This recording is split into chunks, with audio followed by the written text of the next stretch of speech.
So I have two presentations today. This one and the next one. And they'll be running back to back. They'll be running concurrently. So we'll cover one portion now and then the other portion at the second presentation. So I'll just lay a groundwork for what we shall be covering. It's something familiar, but it's worth looking at. So I'll start by laying the reform lines for dispensation, so that we can be able to see the pattern which we shall be using. So we start with the line of the 144,000. And we shall use the agricultural model. So in the line of the four reform lines that we have, so we have 5 major waymarks and 4 dispensations. So these are the major waymarks and these are the 4 dispensations. So at least that is the principle you should be understanding before you venture into understanding the reform lines. So this is signified by the plowing. This is the former rain. This is the latter rain. This is the harvest. So we begin our reform line at the time of the end 1989. In 1989, the first angel's message arrives. We understand that God raises a reformer that will be able to proclaim the message to the people of that time. So we have an increase of knowledge of the first angel's message. This happens at 1991 with the understanding of reform lines and Daniel 11:40-45.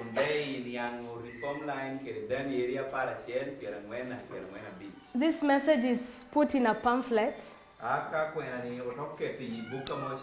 that people can be able to read and understand it at a very basic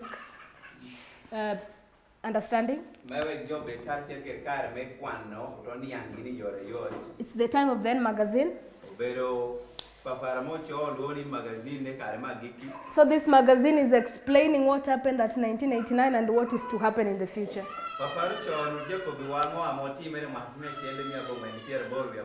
So at the formalization, it points us back to 1989. And it also points us forward to the next dispensation. And at the formalization, we have the beginning of a test. God's people are tested on the acceptance or rejection of the message. And the beginning of this test culminates in a shut door. And the shut door is 2001. I'm not sure if there's another pen.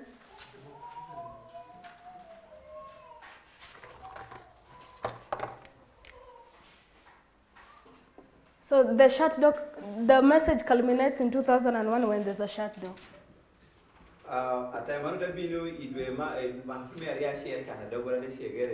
So when you move to the next dispensation of the former rain,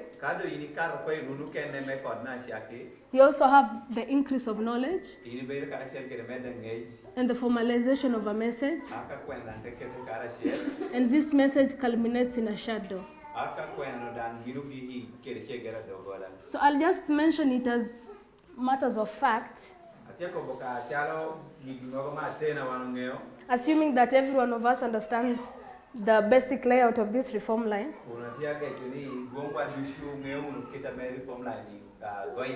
So we have an increase of knowledge in 2009.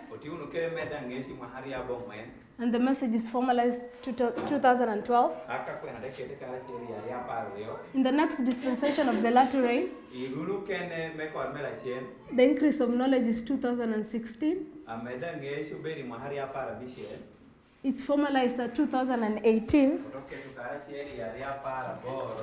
And there's a shutdown in 2019. So in this dispensation of the former rain, the message is given that it's time.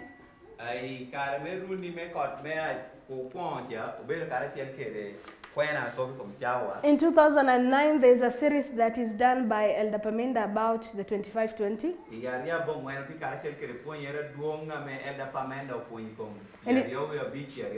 And it's called the 2520 Revealed. It's a series of presentations that tries to explain the message for that time. In this dispensation of the latter rain, we have the message of equality.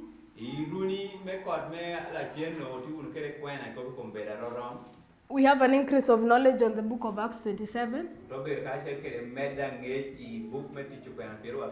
The formalization is done in 2018 at the Arkansas School of the Prophets. So at least one thread that I desire us to understand is that there's a message that is unsealed. There's an increase of knowledge, a formalization, and a test of that message. So the basic structure of one dispensation, where it begins at point X and ends at point Y,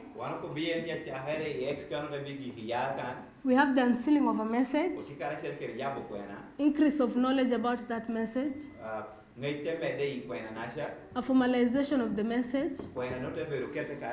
When the message is formalized, it's brought before the people. It's designed to test them. And if they have passed the test, there's a shut door. Either they will fall on the right side or on the wrong side. But also another thing that the Midnight Cry message has tried to establish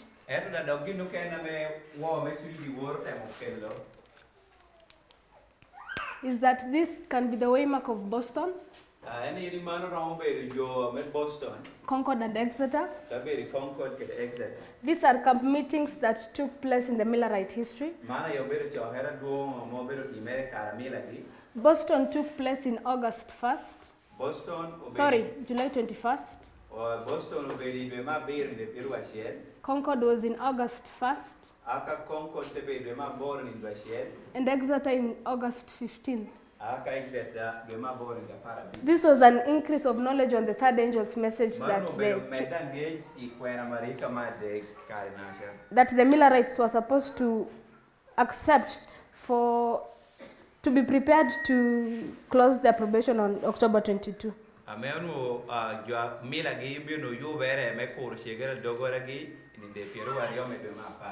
So you can see this repeating pattern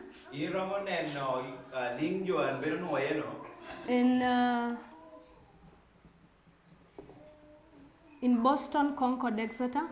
Boston, Concord, Exeter. Boston, Concord, Exeter. So we'll also have a Boston, Concord, and an Exeter.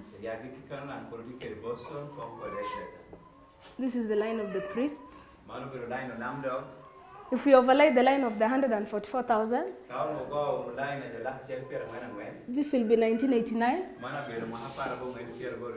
This will be 2001. This will be the Sunday law. Close of probation. And second coming. So we can be able to see a structure of 5 waymarks and 4 dispensations. This is the primary line for the 144,000.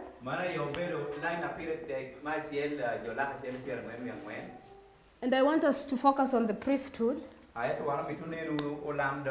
because that has a direct application to all of us. So having established this,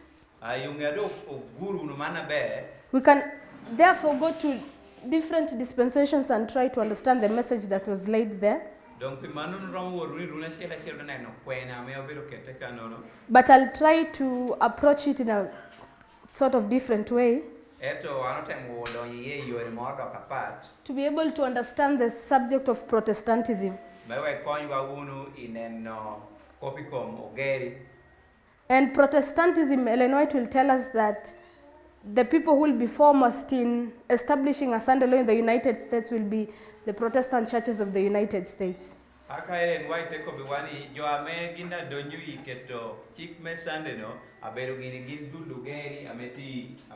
So if you overlay this line of 144,000 and this line of the priests,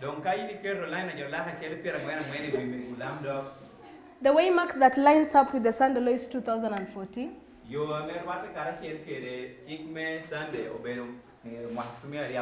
And 2014 is midway between the beginning and the end of the reform line.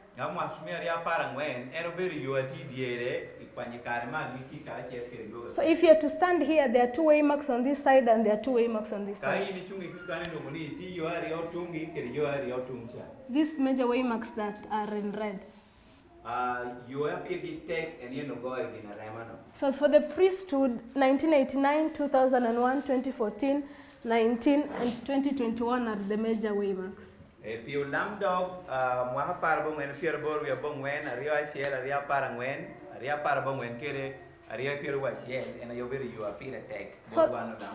So if we need to understand the Sunday law in this history, and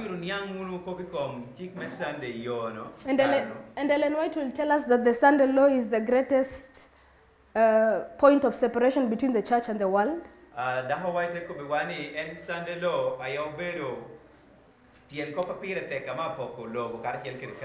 We should therefore be able to tread that story from 1989.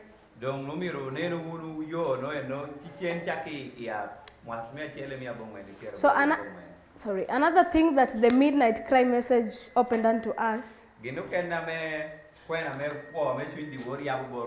was on the methodology of parables and how you define a parable. It's a story that uses natural illustrations to explain spiritual matters.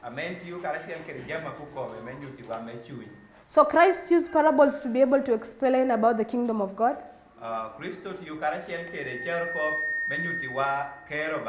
And we are being told that without parables he did not speak. So if parables is a story that explains spiritual phenomena from the natural, and we understand that when we are dealing with reform lines, we are in the environment of parables, I will suggest that we will go to various histories that are trying to bring out the Sunday law.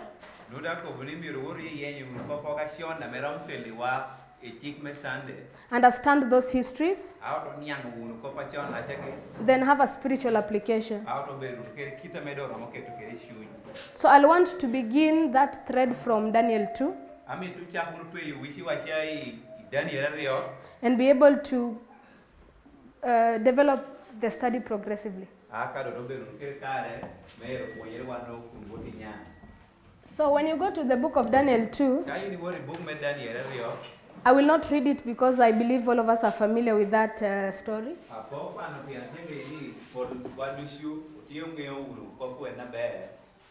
But the theme of that story is kingdoms of Bible prophecy.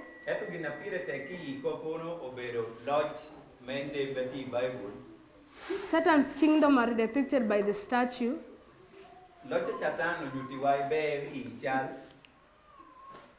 You're finished. And God's kingdom is depicted by the mountain. So you can compare and contrast God's kingdom with Satan's kingdom.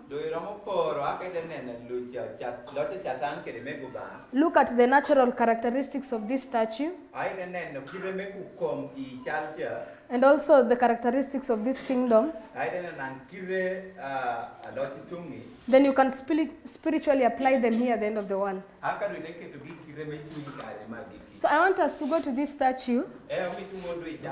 We have 4 materials: Babylon, Medo-Persia, Greece, and Rome. And when you come to Rome, there are 2 parts to Rome: the legs of iron and the feet of iron and clay. So I will suggest that Rome comes in 2 parts. Part A will represent the legs of iron. Part B will represent the feet of iron and clay. So I believe we understand this story that we are being told in Daniel 2. So we can go to the characteristics of Babylon, understand what it teaches us, then spiritually apply it to the end of the world. So for this presentation, I'd like us to be able to venture into Babylon. So when you consider Babylon, one of the principles we use is the principle of first mention. And the principle of first mention tries to give us a view of how the whole structure behaves or looks like.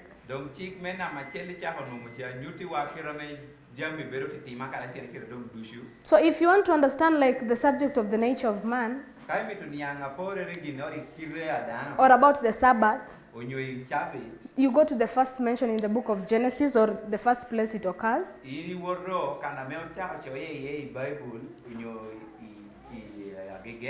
Try and understand how that story has been laid. And then when you see any other occurrences in the Bible, you can bring the characteristics and try to understand them.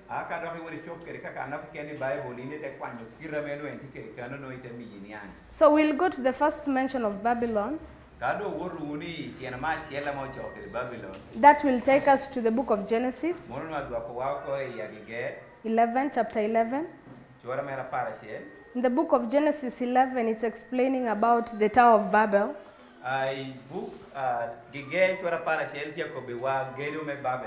Verse 1, it tells us that the whole earth was of one language and of one speech. And then they decided to build a tower. And they say that this tower is going to make us be recognized. And then in verse 4 they say we want to build a city also and a tower.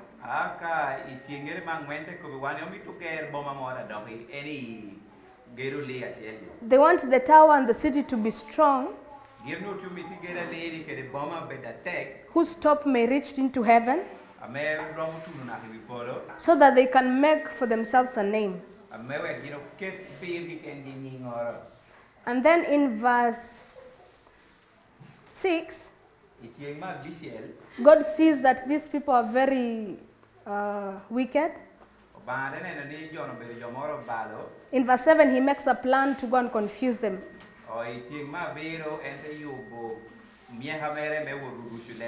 So the Lord comes down and confuses their language, so that they cannot continue building the city and the tower. So in verse 9 it says, therefore is the name of it called Babel,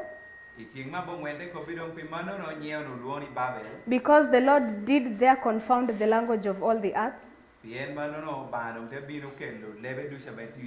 And he was able to scatter them into the face of the earth.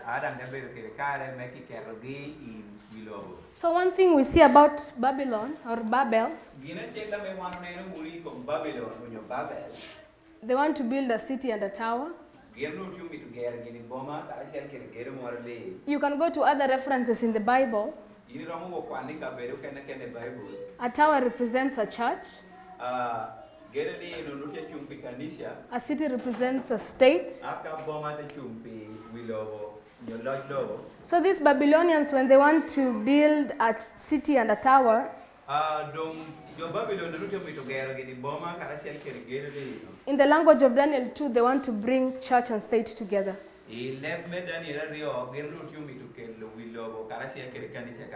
So one of the main sins that destroyed ancient Babel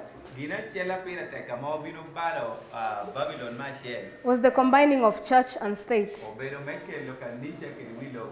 And Ellen White will tell us in several quotations that the combination of church and state is the enactment of the Sunday law.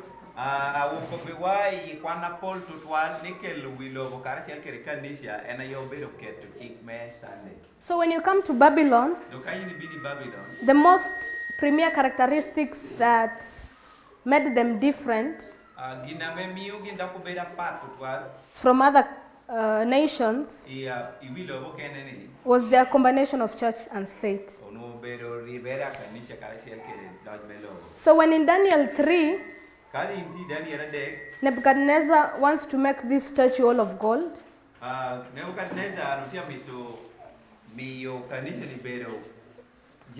he has already been given an interpretation of this statue that after him, Medo-Persia is going to reign, and then Greece and Rome sequentially.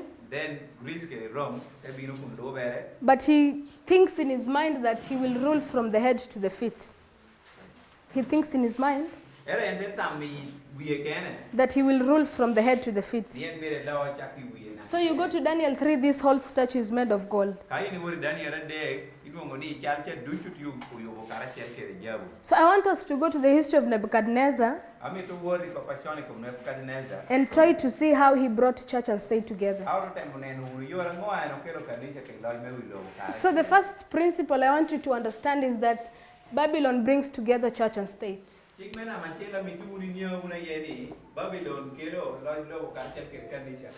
And we can find that characteristics from the first mention of the word Babylon.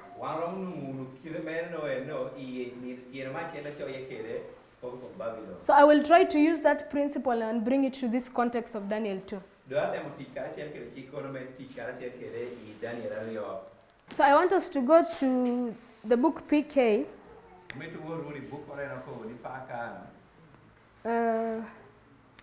Prophets and Kings, chapter 41. But I'll not read the whole of chapter 41. I'll just sample a few paragraphs. I'll start from 503.1. So I'll try to paraphrase so that it can be simple for everyone.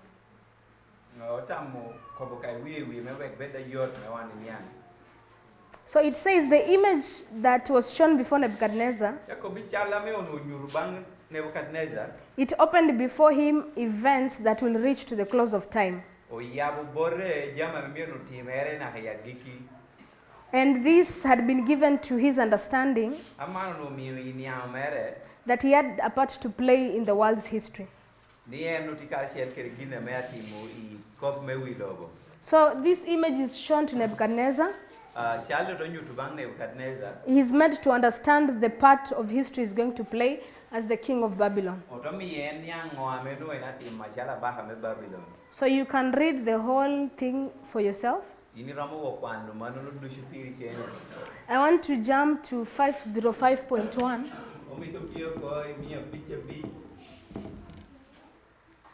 And I want to go to the second last statement. So Satan was seeking to thwart the divine purposes for the human race. The enemy of mankind knew that if you mix truth and error, it is a power mighty to save. Sorry, it's a power mighty to destroy. But when you have truth unmixed with error, it is a power that is mighty to save. So he desires to cause confusion between the truth and error. And he wants to make the line of demarcation between truth and error as small as possible, so that he can deceive even the very elect. I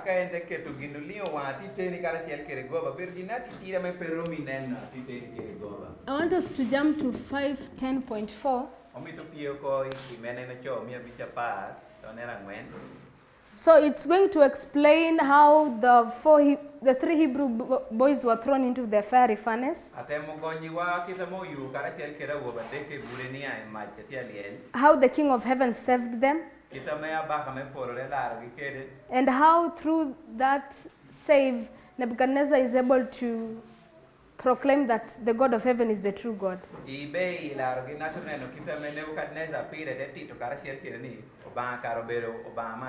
And he makes a decree that everyone in Babylon should worship God. So when you reach 5.10.4, Ellen White will tell us that it was right or it was okay for the king to make public confession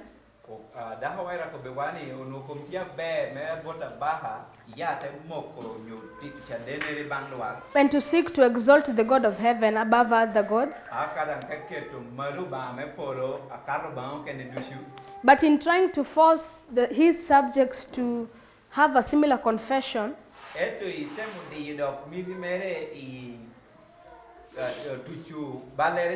he was exceeding his right as a temporal king. So there are two scenarios here. We have the worship of the true God, and you also have the worship of idols. So Babylon has been sinking low in worshiping of idols. That's why Nebuchadnezzar built the whole statue. And he said that when you hear music, please worship. So he made a decree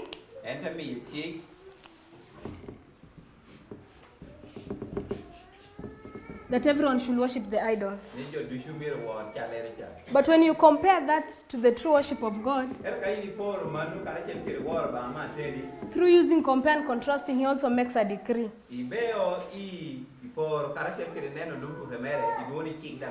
So this, he makes a decree you should worship the idols, he makes a decree you should worship the true God. This was before the worship at the plain of Dura. This was after the people had worshipped and the three Hebrew boys were saved.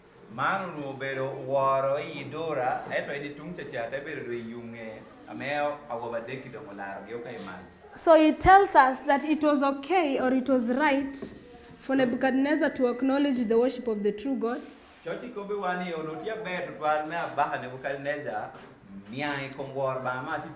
But when it comes to forcing people to do that, he was exceeding some power that he had been given.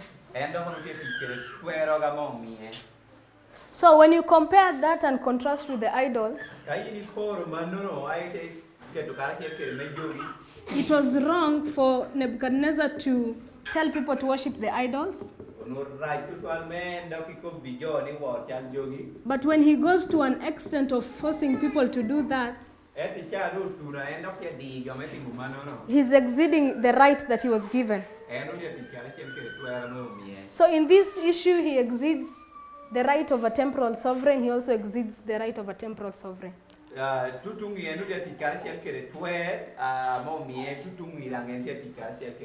He was not to force the people into worship of idols. He was not to force people into the worship of the true God. So when you go to the next line, it tells that he had no more right, either civil or moral,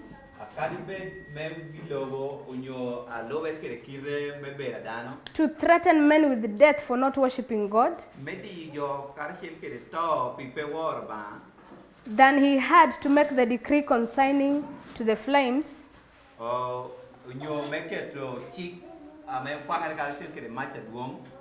who refused to worship the golden image. So he makes a decree that if you do not worship, you're going to die.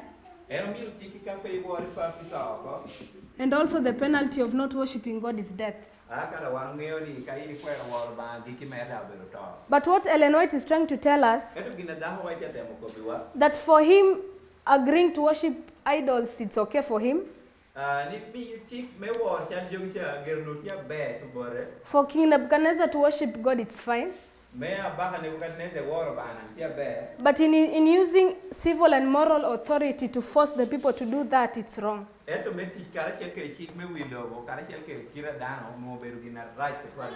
So when you look at the word civil, it's pointing to the state apparatus of a nation. The apparatus of a nation which is responsible for moral uprightness of people is religion, or the church. So it says that Nebuchadnezzar did not have state power, or he cannot use the state and the church to try and enforce people to worship either idols or the true God. So the problem that Nebuchadnezzar has is not that he forced people, is not that he believes that idols are good. It's not that he believes we need to worship the true God. But his problem is in forcing the people to do what he wants. So one characteristic of the combination of church and state, it tries to force people to receive it. And when you go to the second beast of Revelation 13, he is going to force everyone to worship the beast.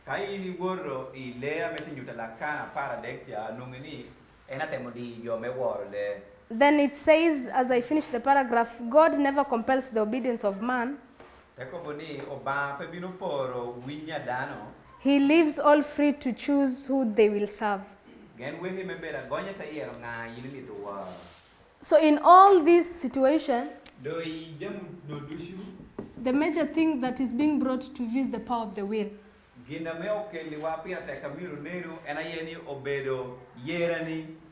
When you violate the power of the will, in trying to force the people to do what you want, by using the mechanisms of the state or the church, then you're acting contrary to the obedience of God. So in Daniel 3, when Nebuchadnezzar is setting up the image and trying to use his civil power and his moral power,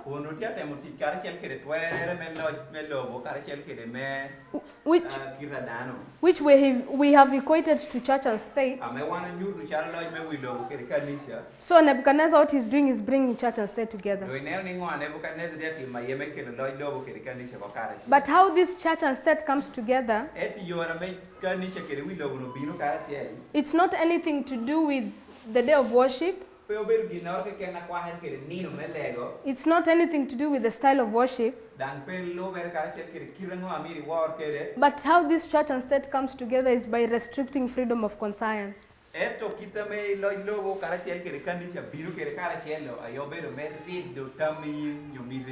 So at least the characteristic we can pick from this is that the coming of church and state is restricting freedom.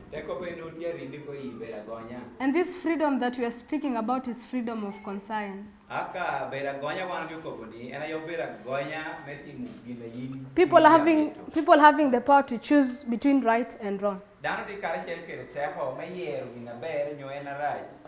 So this is ancient Babylon. When you look at this statue, you have Babylon at the top. But when you look at the feet of this statue, it's papal Rome. So in Rome we have pagan Rome and papal Rome.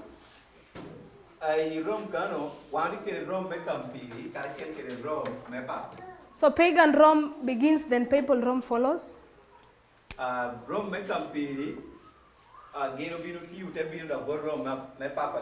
When the reign of pagan Rome ends, he gives his power to papal Rome.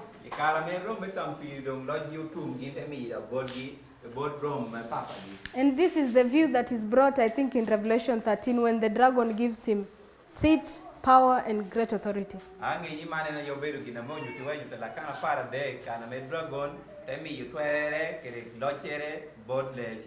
So, at the top, it's Babylon.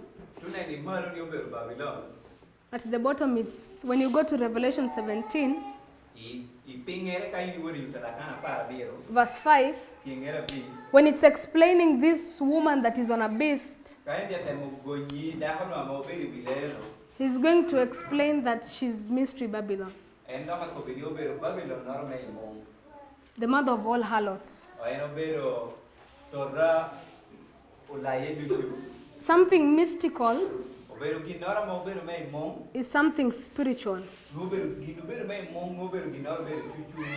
So this is natural Babylon. When you come to the feet, it's spiritual Babylon. So at least the principle that we see here is God declaring the end from the beginning. The beginning is Babylon, the end is Babylon. For us to understand the end, we also have to understand the beginning. So we have gone to the beginning and tried to establish that the bringing together of church and state restricts freedom of conscience. So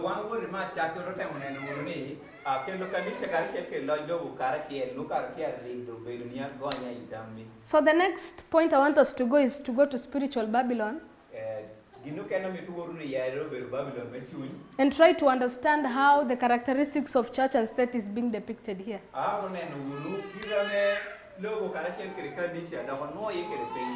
But one thing that is associated with this woman of Revelation 17 is that she's in the wilderness and she's riding upon a beast, and all the kings of the earth are drunk with the wine of her fornication.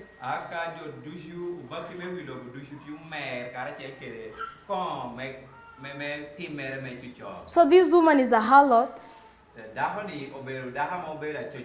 A woman in Bible prophecy represents a church.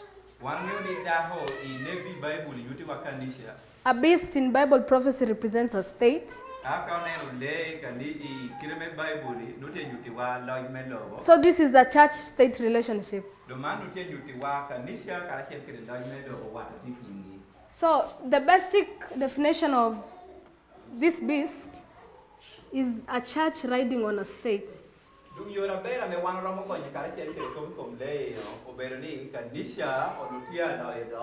And this church riding on a state is in the history of the 1260.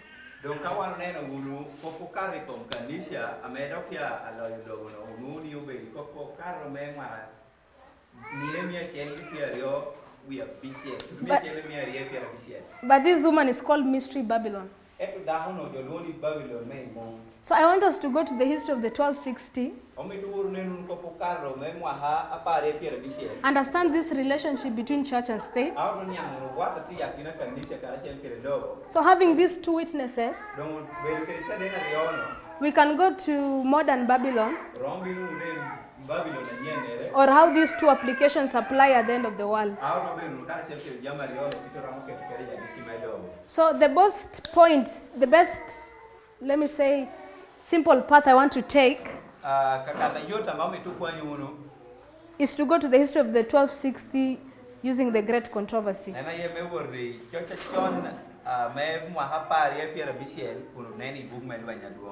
Because the Great Controversy tries to give us a summary of what's happening in the 1260.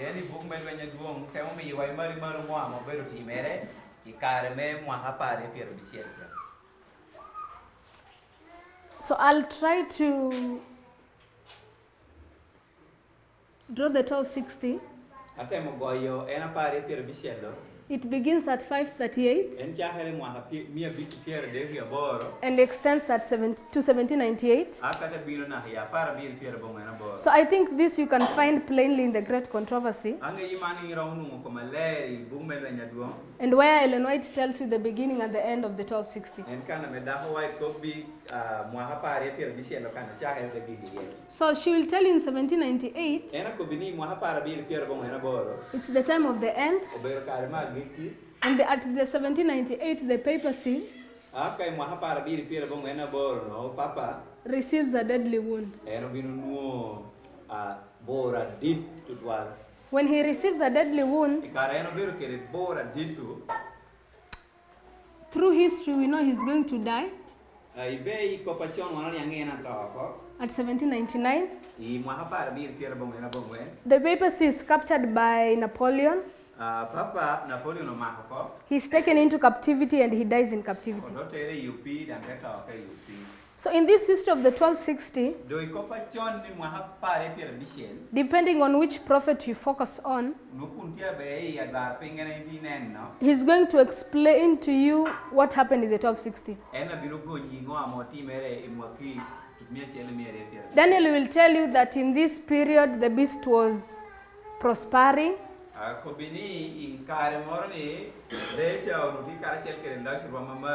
Or he will tell you the church was given into the hands of the beast. Or he will also tell you when you go to John, he will also tell you that the woman is fleeing away from the beast.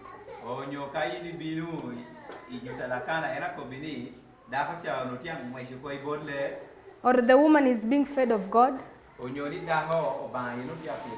But I want us to look from the book of Revelation 12. So before we go to the Great Controversy, when you go to Revelation 12, it's a story about the woman and the dragon. So there's a beautiful woman that has the sun, that she's clothed with the sun.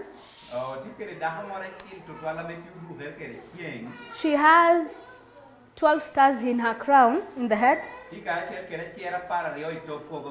And the moon is under her feet. But something important, that she's expectant. And she's pained, for she wants to deliver. And then in verse 3 we are shown another scenario or another event. There's a great red dragon having 7 heads and 10 horns.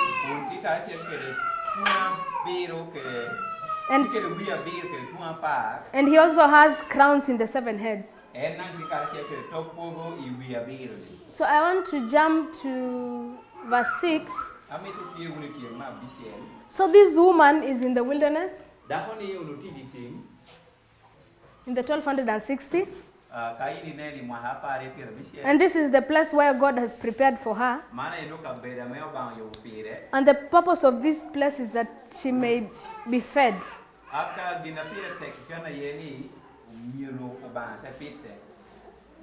And then let's jump to verse 13. So the dragon is very angry with this woman. And he is going forth to persecute the woman who delivered a male child. And then the woman, to be protected, he is given 2 wings to fly away into the wilderness. And in the wilderness, God is nourishing her. The same word as feeding her. But what happens, this serpent follows the woman into the wilderness. So from that language, the wilderness is the 1260. The woman goes into the 1260. God is the one who leads her there.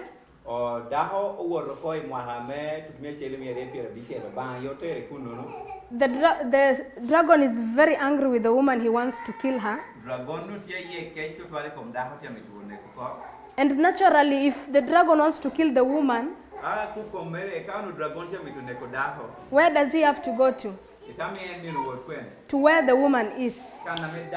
So if the woman is in the wilderness, the dragon also has to be in the wilderness. So the woman is being fed, but the serpent wants to persecute. So we are told that the serpent has a mouth, and then he pours water out of the mouth like a flood.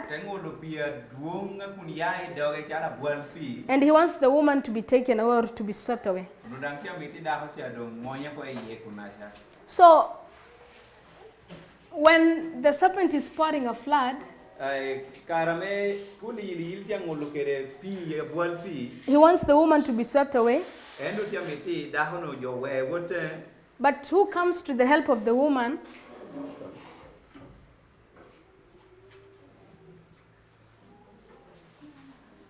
But the entity who comes to the help of the woman is the earth. So the earth opens itself. The earth also has a mouth. So this flood that is cast out of the mouth of the serpent, this earth swallows the flood. So when you reach verse 16, it tells you that the flood is being cast out of the dragon's mouth. So it's always confusing to most people, because when you read, I think, verse 9, it's going to tell you that the great dragon is the old serpent, who is the devil, who's Satan.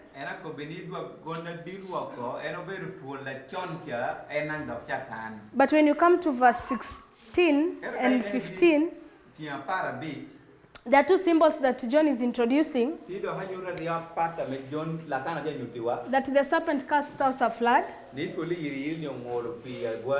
And also he says that the dragon casts out a flood. So we will ask ourselves, is this the same entity or 2 different entities? But at least we can see that the intent of John is to separate those 2 entities.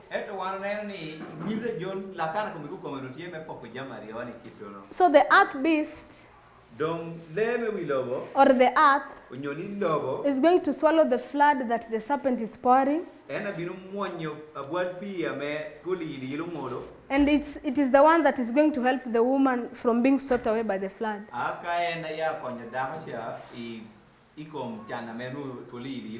But we are told the person who was angry with the woman was the dragon. So I will not wish to go into more complications. I want to make it very simple. When you look at the history of the 1260, using the symbolism of the woman riding on a beast,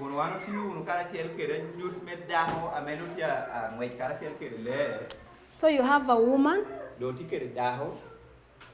riding on a beast, and this beast is having 7 heads and 10 horns. This woman, she's having a cup, and we are told that this cup is full of blood. But where is this blood coming from? The saints. So you also have the saints. So the beast, the woman, and the saints, they are also in the same history of the 1260. So why I separated these two entities? When you use different lines of prophecies, like this one, you can be able to see that there are 3 entities in this history of the 1260. So these 3 entities in this story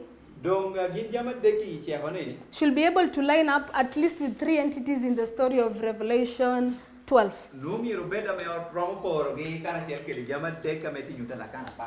So this is Revelation 17. So I'll suggest that this woman, and remember this is an harlot woman,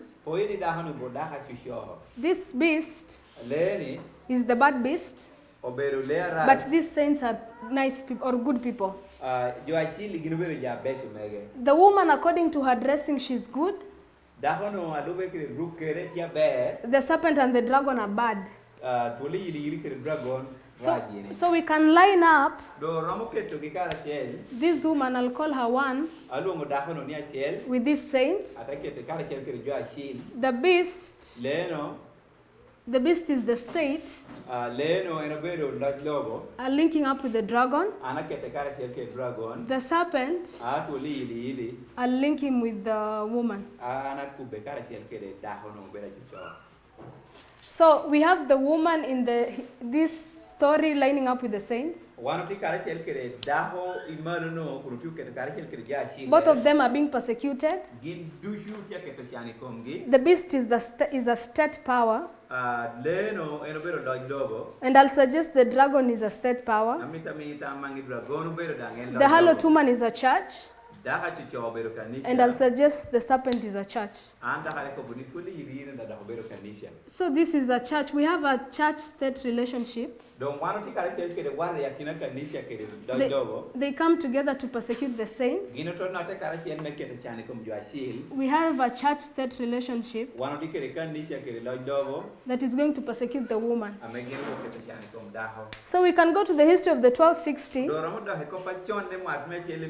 Try and open up these symbols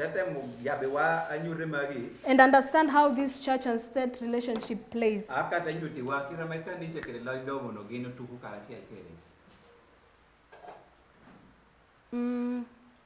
So the book we're going to read, let me write it here, is The Great Controversy, chapter 11. The Great Controversy, chapter 11, it's speaking about the protest of the princess.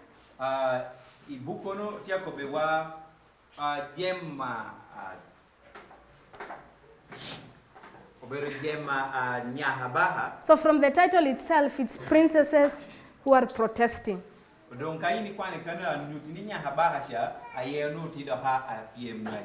So these princesses who are protesting, when you read the Great Controversy, they are from Germany.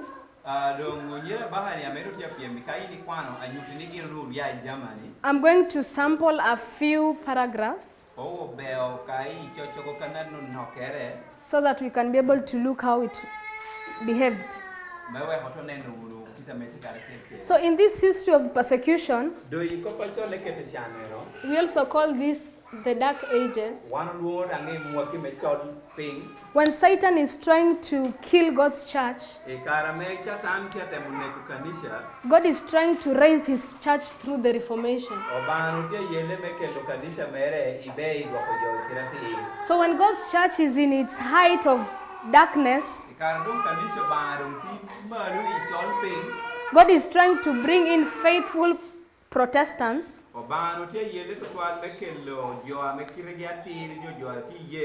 to be able to protest against the church and the state. And we call that the Protestant Reformation. The Protestant Reformation is the likes of Luther, Has, Jerome. They are in the previous histories of the Great Controversy. But why I go to chapter 11, it's because it's going to take us to the year 1529. And I know some people, it's always hard to get history. But I'll try to explain it simply so that you can understand. So 1529, it's in the middle of the 1260.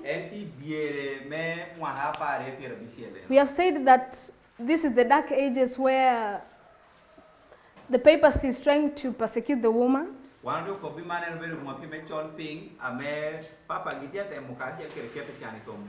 So is the dragon. But God does not leave his church. Therefore, he brings out a reformation. So this reformation, according to this chapter, is in Germany,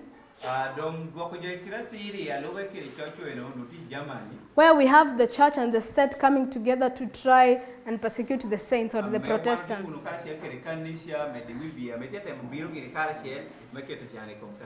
So one thing I want to mention, in the history before 538, before the papacy comes to the throne of the world at 538, so in 533, there's a decree that is made by an emperor called Justinian. And this person makes a decree that the papacy is the head of all the churches, and he's also the one that is going to correct heretics or fanaticism.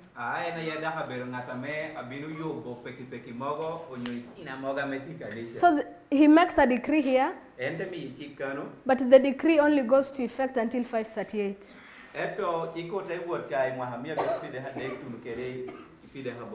So at 538, the papacy has all the power he has to persecute God's people.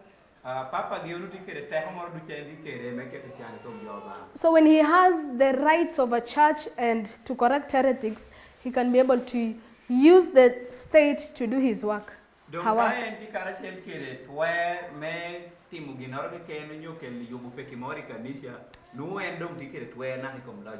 But when you look at the church or the papacy, the church does not have an army,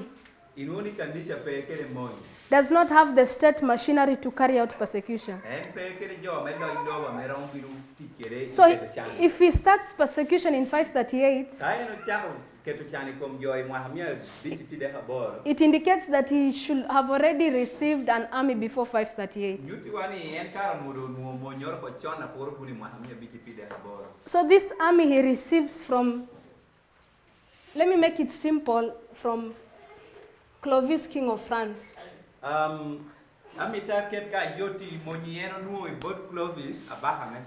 So when you look at the 1843 chart, on the right, bottom right of that chart, there are 10 stones that are drawn, and those are the 10 divisions of Rome.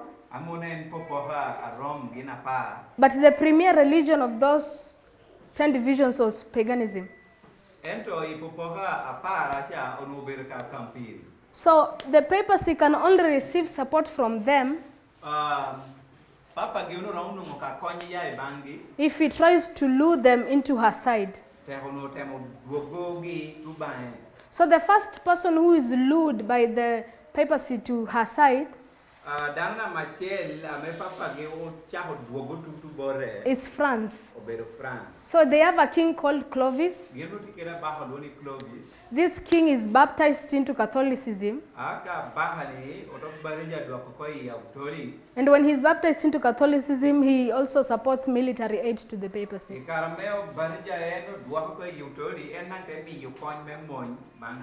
So I've written France because he was the first one to give military support to the papacy. And the papa's purpose of this military support is to carry out this persecution. But we know he's with other 6 nations. So the papacy receives military support from France and 6 other pagan nations. Before the year 538, the papacy is a church. The papacy is a church. These nations are state powers. So when they come together, they are able to carry out this persecution of the 1260. So another interesting thing that I want us to carry forward is that when you look at 1798, the person who comes to inflict a deadly wound is Napoleon. And Napoleon was king of France. So one thing you can notice that God is declaring the end from the beginning. France is the one who placed the papacy to the throne of the world. And the person who removed the papacy from the throne of the world is also France. So when France offers military help to the papacy, so what is given to the papacy in 538 is the state.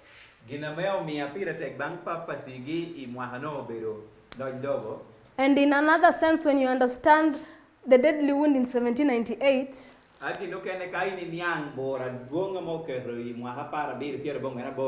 what is taken away from the papacy is the state power. So state power is given, state power is taken away. France is the one who gives it, France is the one who takes it.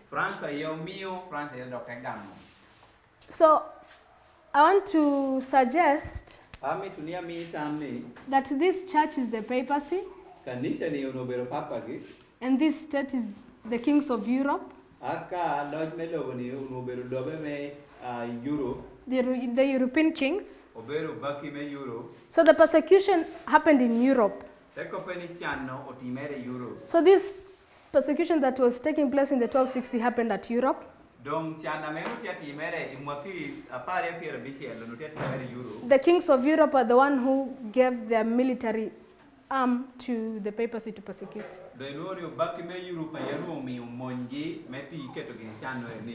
So when the papacy receives a deadly wound,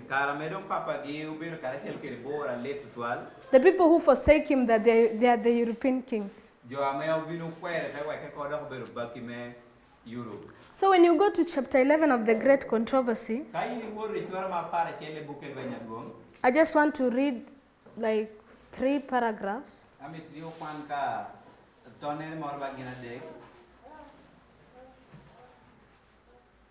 So I'm using the 1888 version of the Great Controversy.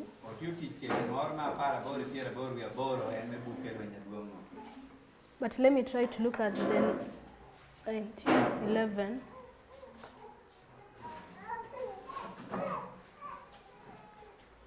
So this is GC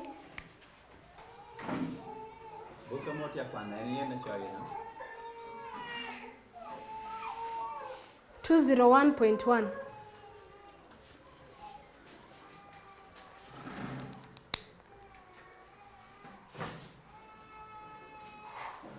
This is the 1911 edition. So it says, so in summary, the princess as I finish, the princesses are taken to the Diet of Spies. The princesses, Diet of Spies. Inwoni chike magono ototero ko bot team me war madu spies. So in this Diet of Spies, do itwera per what me spies? They are taken there because they have violated a decree that was passed. And I've already said we are in this history. Specifically at 1529. So this decree is saying that the church is the one who has the right to make religious doctrines.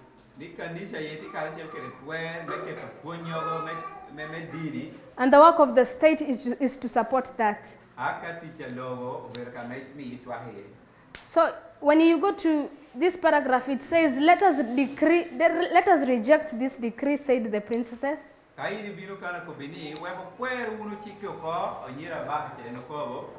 Sorry. In matters of conscience, the majority has no power.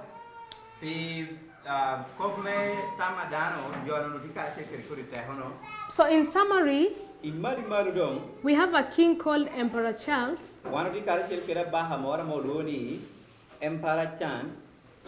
Charles. So this Emperor Charles is the emperor in Germany.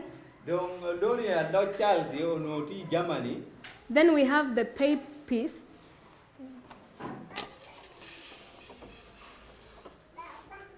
We have the papists. This is the papacy. And then we have the reformers. So what happens? This Emperor Charles and the papists come together. They make a decree to restrict freedom of conscience. And the reformers or the Protestants come up to oppose this decree. So when they oppose this decree, they are taken to the Emperor Charles and the papists at the Diet of Spies.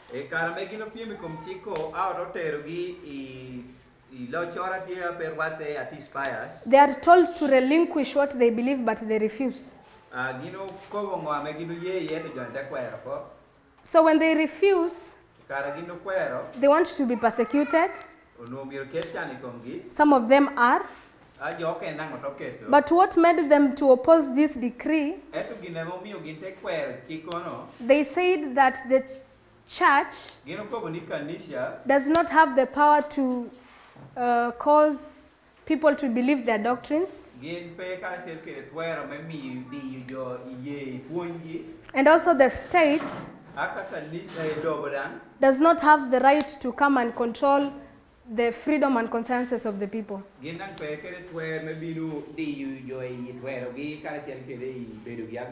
So my last point, Emperor Charles is the state.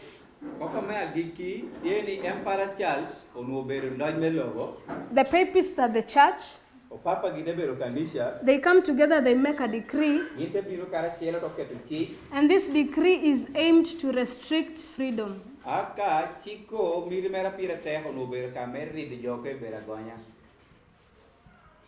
Restrict freedom of conscience.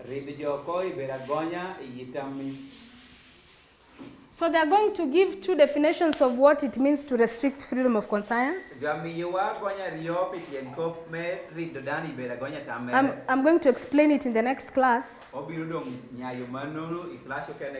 So in this history, we have the coming together of church and state. And the reformers are not trying to argue that we need to worship on Sunday or Sabbath.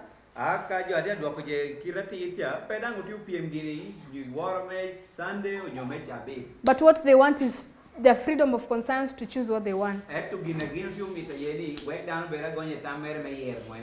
So when the Dark Ages are happening, it entirely does not revolve around the issue of Sabbath Sunday. But the point I want to borrow is restricting freedom of conscience.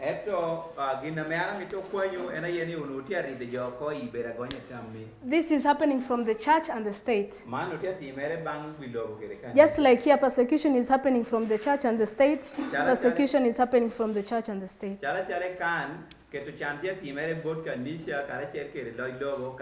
So when this earth is coming, the work it's supposed to do in this history is to separate church and state. So we are going to briefly explain how they did that. But also there are developments that are going to happen to the passage of a Sunday law. So let's close there. So let's pray.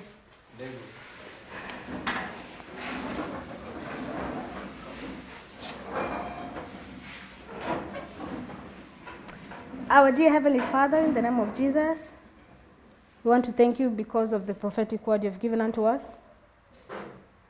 I believe it is designed to make us wise unto salvation, and it is trying to give us a bearing of the times we are living in.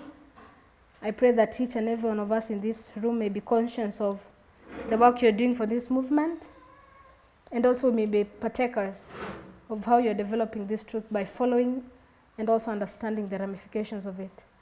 As we depart for a while, I pray that you may guide us all, and may you guide the congregation also, and may you also lead us even to the rest of the CAP meeting we shall be having.